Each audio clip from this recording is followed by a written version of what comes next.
Assalamualaikum warahmatullahi wabarakatuh.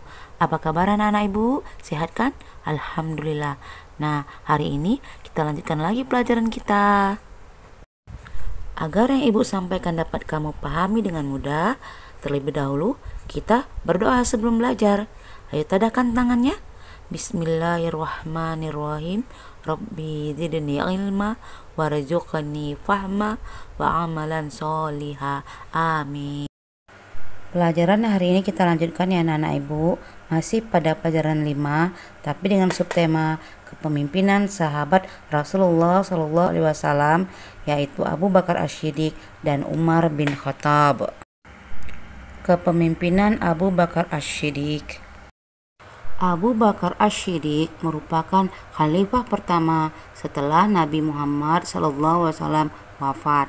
Beliau dilahirkan pada tahun 571 Masehi. Nama lengkap beliau adalah Abdullah bin Abi Quhafa At-Taimi.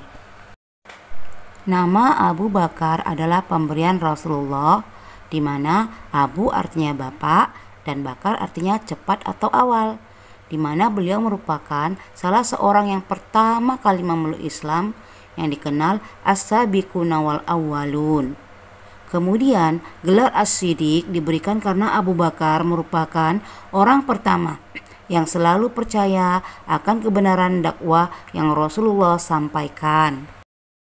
Sebelum Rasulullah SAW wafat, beliau mengalami sakit.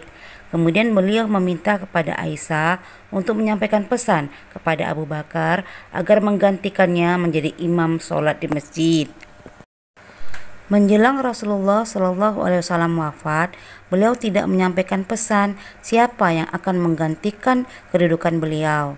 Tapi kemudian para sahabat bersepakat bahwasannya yang menggantikan beliau adalah Abu Bakar As-Siddiq.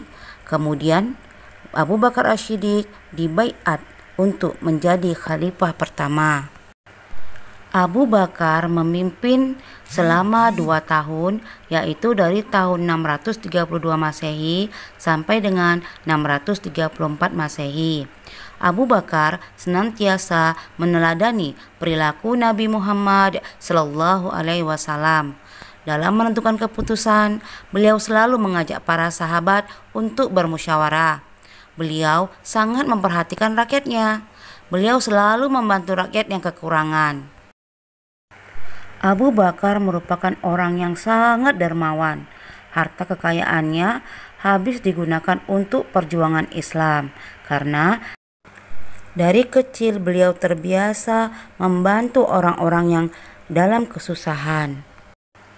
Peran Abu Bakar As-Siddiq selama masa kepemimpinannya diantaranya memerangi nabi palsu yaitu Musailamah Al-Kadzab. Kemudian memerangi orang-orang yang murtad dari agama Islam karena mereka menganggap kalau Nabi Muhammad SAW sudah meninggal tidak perlu lagi masuk ke dalam agama Islam. Kemudian berikutnya Abu Bakar memerangi orang-orang yang tidak ingin membayar zakat karena mereka beranggapan bahwasannya zakat itu untuk Nabi Muhammad SAW. Sehingga ketika Nabi Muhammad SAW sudah meninggal, maka tidak perlu lagi membayar zakat. Kemudian yang berikutnya adalah mengumpulkan Al-Quran dan mengembangkan ilmu pengetahuan. Setelah 2 tahun masa kepemimpinannya, Abu Bakar jatuh sakit. Selama 15 hari beliau demam dan akhirnya wafat. Kepemimpinan Umar bin Khattab. Setelah Abu Bakar wafat, maka kepemimpinan digantikan oleh Umar bin Khattab. Umar bin Khattab merupakan khalifah kedua. Nama lengkapnya adalah Umar bin Abdul Uzza. Umar bin Khattab menjadi khalifah sejak tahun 634 Masehi sampai dengan 644 Masehi. Beliau memimpin selama 10 tahun. Umar bin Khattab adalah seorang yang pemberani, jujur, adil, tegas, bijaksana, dan bertanggung jawab terhadap rakyatnya. Beliau juga seorang pemimpin yang hidup sederhana dan suka bermusyawarah. Pada masa pemerintahannya, Umar bin Khattab dikenal sebagai pribadi yang sangat sederhana dan bertanggung jawab. Ini dibuktikan dengan dia hanya memiliki pakaian 2 helai dan itu dipakai secara berganti-gantian. Umar bin Khattab selalu berkeliling menemui rakyatnya. Ia rutin memastikan apakah ada di antara mereka yang kelaparan, sakit, atau kesusahan. Pada masa kekhalifahan Umar bin Khattab, Islam mengalami kemajuan yang sangat pesat.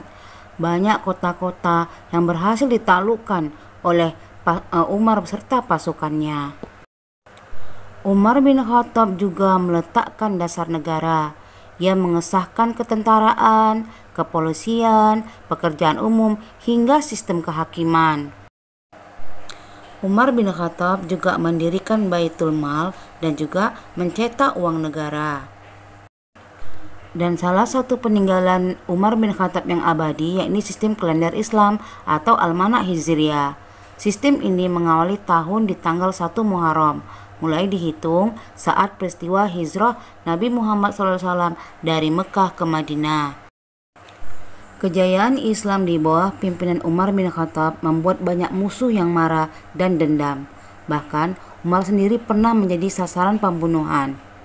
Itu terjadi ketika Persia ditaklukkan Umar. Seorang budak Majusi dari bangsa Persia bernama Abu Lu'lu' mencoba menusuk Umar ketika sholat subuh berjamaah. Akibat tusukan itu, Umar meninggal dunia pada tahun 644 Masehi.